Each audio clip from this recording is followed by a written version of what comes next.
And now it's time for Guerilla Roundup. They'll let you know what happened overnight when things transpire whilst you sleep. Right there in the loop you keep.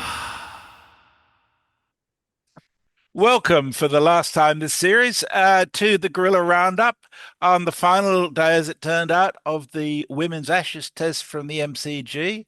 And the person who has had the endurance to sit right through the series and to come to us every night, notwithstanding his exhaustion, is Toby Reynolds. Welcome, Toby, and thank you. Yeah, it's good to be back. I mean, final day early, which isn't too bad. I feel like endurance is a good way to put sitting down for 8 hours and only eating and drinking. So I'll take that one. So just to summarize, the after England made 170 in the first innings, Australia was finally all right today for 440, and in reply, England reached 148. So Australia won by an innings and 122 runs.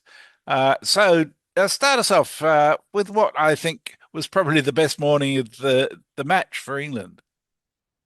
Yeah, really impressive. I think everyone was kind of thinking, when are Australia going to declare? Maybe bat for an hour or two and then put England in. And they did bat for about an hour, 50 minutes, but not because they declared. They collapsed. I think put on only about 20 runs in the morning. They lost all 5 wickets for 9 runs, which seems crazy. They did their best England impression.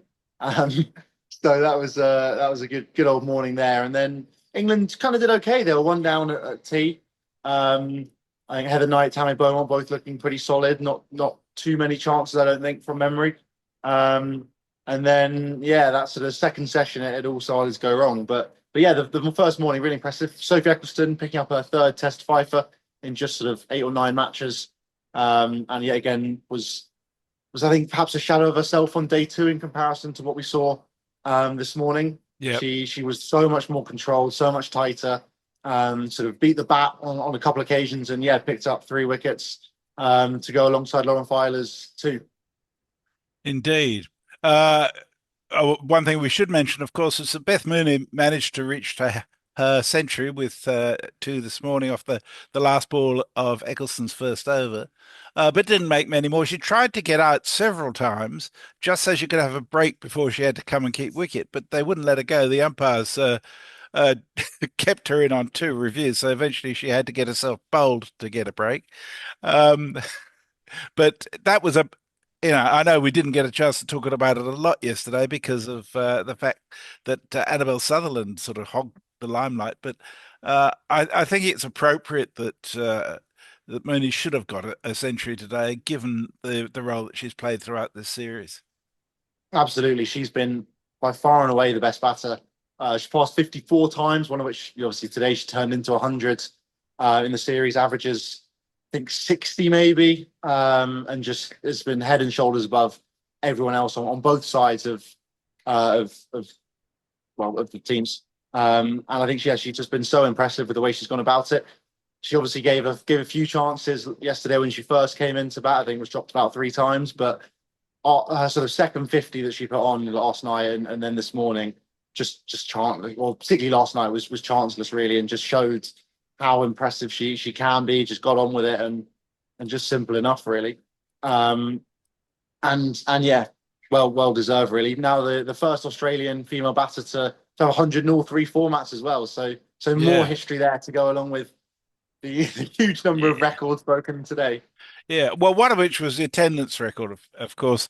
The total attendance for the Test match was a little over 34,000, which was easily the record for a Test match, a women's Test match, which is good news, even though it wasn't the massive crowd that we would have seen for the World Cup a few years ago.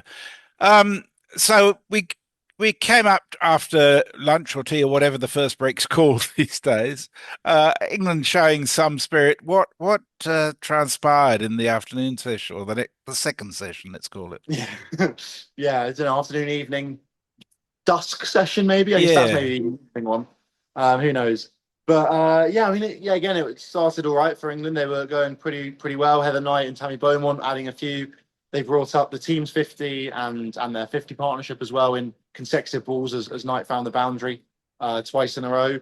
But yeah, then it just sort of started to go wrong. Heather Knight was the first to go. She got bowled.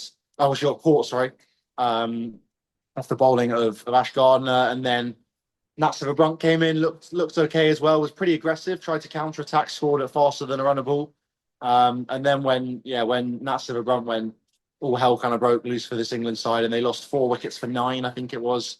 They lost 5 for not much more, and in the end they kind of fell in a heap, and it looked like it might happen all before the dinner break in the end. But it was all Alana King, just absolute genius. She got a little bit of luck with the wicket of kind of Danny White-Hodge was a bit of a soft one. Heather Knight was a bit of a soft one as well. She was caught at short leg. I already mentioned off the bowling of Ash Gardner, but her ball to Sophia Dunkley was magic. So reminiscent of that Shane Warne ball. Yeah. The ball of the century one, and from the Shane Warne end down here as well, I think it was. So just sort of kind of perfect story there in the end. But she bowled brilliantly. Got a 5 for as well, so she'll be up in the honours board alongside Mooney, Litchfield, as well. So and Eccleston too, of course. Yeah, that was that Eccleston one from. Oh yeah, exactly. Who got there as well, and actually, my favourite wicket I think of the day is as much as King's one to Dunkley was perfect. I really enjoyed Ash Gardner's dismissal of Sophie Eccleston. Surprise sort of bouncer, just thrown in out of nowhere. Eccleston sort of obviously saw a short ball, looked to try and drop back and sort of hike it over the leg side, but I just think just the speed kind of caught up to her, and there's a really simple catch for Alana King at mid wicket. Yeah. So at the end of the day, I mean, there was some fun with the last wicket partnership, which lasted for 11 overs with the two Laurens hanging in there for quite a while. A lot of almost chances, and eventually King got the 5th wicket. But at the end of the day, it was a trouncing, and can't help but feel yet again that if England had caught their catches, there might have been some hope of something close during this game. Yeah, well, I mean, they created 20 plus chances, you think, England, with the amount of missed chances and drops they had in there, let alone when you throw in sort of like overthrows and misfields that they had. Australia probably got another 40 or 50 more than they should have done, let alone if they say catches. So you're never going to win test matches. They talk about it in the men's all the whole time when you slip forward and dropping catches left, right, centre. It's the same, obviously, in the women's as well, and it's never going to go well when you have you're so poor in the field. Yeah, I think that's exactly right. So now we've got the thing over and done with. The England women back to catch the plane. Probably not home for a lot of them. A lot of them will be going to the WPL, I suspect. But a sense of relief amongst the English that it's over at last, maybe. Absolutely. And what do you see as happening from here? Was there a press conference after the game, or had they had enough? Yeah, there was. Heather Knight didn't really say anything that different. I think, as you'd expect, she kind of reiterated the points that she's made throughout the series. Yeah. The main one being that they didn't play their best cricket, which I mean I think was pretty plain to see. If this is England's best cricket, then there's a lot to be said. Yes. Yeah. She was asked about the possibility of standing down as captain, but she said, she's not going to think about it right now, straight after, a long 3 days. Yes. So I think maybe over the coming days, coming weeks, there might be a bit more. There's a press conference with Claire Connor, the CEO or deputy CEO of English cricket or English women's cricket, tomorrow morning Australian time, today evening English time. So I think she might obviously have a bit more to say about perhaps the future direction of English women's cricket. So I think that'll be perhaps a slightly interesting one to hear what she has to say. And I assume that the heads will have to roll. I think Heather perhaps could stay in the job. There's a World Cup in 8 months now. Well, I mean, when you look at the runs scored for the series, for example, the second and third highest run scorers throughout the Ashes were both Englanders, Heather Knight and Natseva Brunt. who, to be fair, were the only ones who really stood up to be counted over the course of the thing. And there's no obvious replacement for Heather Knight anyhow, is there? No, I think Grace Scrivens is probably the one lining up, sort of being lined up next to take over, but she's not even made her England debut yet, so I think it could be a couple of years for her. They, That's a lot of yeah, weight of expectation on someone who hasn't even played for England yet. no, I know. I think it's probably more likely Heather Knight will stay in at least in the short term, Yeah, unless she doesn't want to keep going with it. But I think it's she probably still has a little bit more to fight for. yeah, And then it's hard to imagine that John Lewis will be staying very long. no, I think he's a probably easier one to get rid of, because not the top class coaches are easy to come by, but more so than a captain, I'd say. Has there been a woman coach of the England women's team yet? Yeah. Lisa Kitely, I think All right, was there probably 7 or 8 years ago now. right. Possibly more recently, actually. But yeah, she's been in charge. They might go back to Charlotte Edwards, depending whether or not she wants to take over. And I think captaincy wise, maybe Charlie Dean could be a good short term option. Right. Natsima Brunt is obviously the vice captain, but she's had sort of ups and downs when she's been in charge. England obviously had a pretty poor time of it when Heather Knight went off in the World Cup group stage game against the West Indies, where they lost it. Obviously, Heather Knight went off injured midway through, and Siva Brunt took over, and it kind of started to fall apart there. And similarly, in the Commonwealth Games in 2022, Heather Knight didn't play in that one, so Siva Brunt was in charge, and England were very disappointed when they crashed out in the semi-final again there. So I think there'd possibly be a few question marks as to whether Natsima Brunt's the one to take over, particularly as she is so important, being that sort of that all-rounder.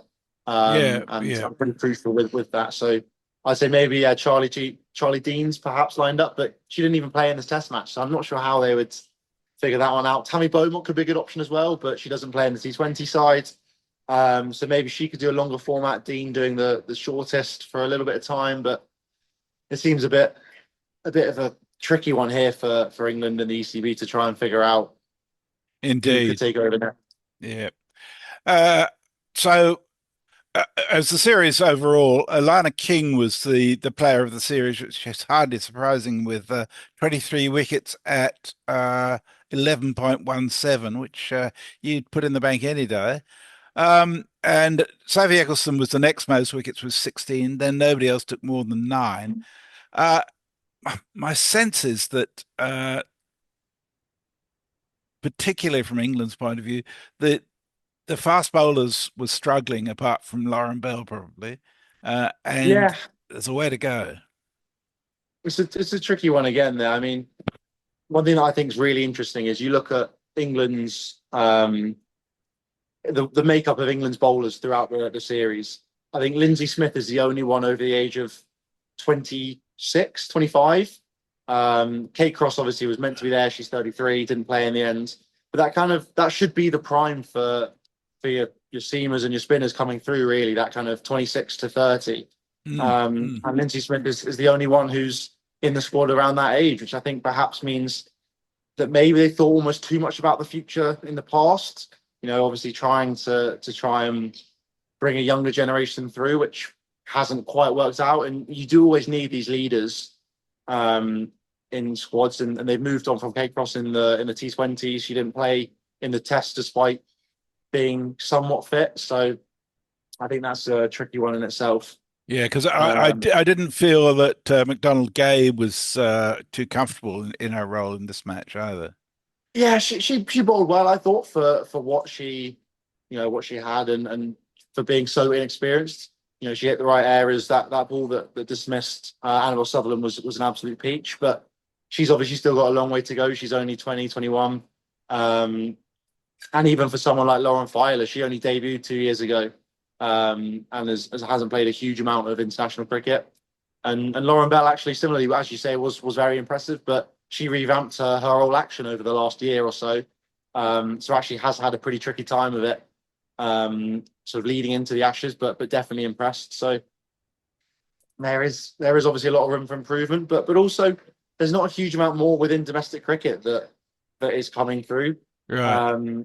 I had a look at like batting, for example, the top 10 run scorers of all time in the hundreds, domestic players. This is 8 of them are in the Ashes squads, and the other 2 are Laurent Winfield-Hill, who has had a time, and Bryony Smith, who was played in the Ireland series just before the World Cup and didn't really take her chance. So I think Right. England have got probably the best batters they possibly can.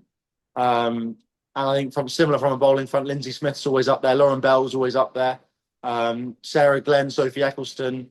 Always, these are the guys who have done so well throughout, domestic cricket for the last 5-6 years, and there's not really anyone else coming through. So you think this is kind of the limit, and it's perhaps maybe a more internal thing that they need to look at. To develop as a side. Oh, well, it'll be interesting to see when the England women next on the field as a team. They've got a while. I think they've got the West Indies and India this summer, and then New Zealand right at the back end, which hasn't been publicised. So we were chatting about it in the press conference after. We're not sure whether it's meant to be in England in September, or maybe they're going to do it in like Abu Dhabi or India ahead of the World Cup. But yeah, I think the West Indies in May or June, perhaps. I think probably June, for a couple of ODIs, couple of T20s will be the next time. And I think Heather Knight said they'll all get together just before the season kicks off in, early April, late March, to have a bit more of a debrief. And I'm sure things will have started to unfold behind the scenes a lot more. Well, by that stage as well. The ODI World Cup's the next big target, isn't it? Yes, yeah, October. Okay, well, we expect you to be there. Where is it, in Bangladesh? No, it's India, perhaps. India. I think you might be right. Yes. Well, we expect you to be there suffering in the heat for us, Toby, and bringing us your reports. I have to say, Toby, that it's been a huge pleasure having you on with us every night during the series, and you've done a sterling job in trying circumstances for an Englishman. So thank you very much for that. Is there a particular highlight of the series, and it doesn't have to be cricket related, if for you, that just stands out about it all? Particular highlights. Oh, it's a tricky one. I think I really enjoyed the Canberra T20, but rained out in the end, which is a bit of a shame. But I think that was probably England's best performance. Yes. Particularly with the bat. Obviously, they showed glimpses in the first T20. Dunkley scored a really good 50, but in that one there, Heather Knight looked like she maybe could have won it. I think if it hadn't been for the rain, it would have been really close. Australia had suffered sort of over 8 penalties and only had 3 fielders outside the ring. So if anyone was going to do it, it was going to be Heather Knight, and it was going to be right there. So it was the only time we really got some excitement, wasn't it? Yeah, pretty much. I mean, maybe before I turned up at the Junction Oval, I think England threw away a little bit that second ODI. I think Amy Jones obviously kind of lost count of the balls in the over left and turned down a single or something like that, and it just kind of trickled out after that. Yeah. Well, thank you so much, my friend. I wish you well with your ongoing travels in the Antipodes, and look forward to catching up with you shortly on Guerilla Cricket again. And a reminder to our listeners that if you would like to support us, please go to patreon.com/Guerilla Cricket. Thank you all very much. Good night. And now it's time for Guerilla Roundup.